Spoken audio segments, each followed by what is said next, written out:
tension. Bonjour à vous, Cédric Ferreira. Vous êtes l'envoyé spécial de France 24 à Rabat. Vous la suivez depuis le début.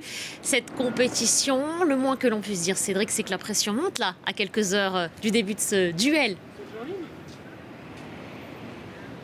Ah, je n'ose imaginer encore l'ambiance incroyable qui nous attend ce soir pour la finale entre le Maroc et le Sénégal ici à Rabat.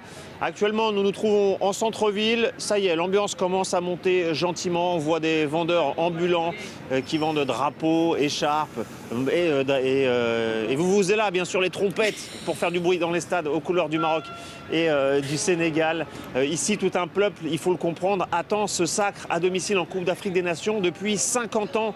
La seule victoire du Maroc, c'était en 1976. Bien sûr, il y a eu une finale perdue en 2004, mais ça semble déjà aussi tellement loin. Il y a une énorme pression sur les épaules des Lions de l'Atlas qui vont devoir sortir leurs griffes les plus aiguisées face aux Lions du Sénégal lors de la finale.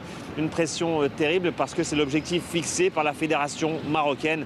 La victoire ou rien, même une défaite contre le Sénégal, la nation africaine la plus régulière de ces dernières années.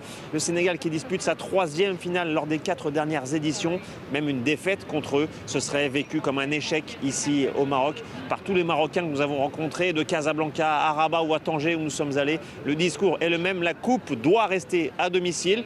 Ça tombe bien, le Maroc est l'une des meilleures équipes africaines, on le rappelle. C'est la seule équipe africaine à avoir atteint une demi-finale en Coupe du Monde, c'était en 2022.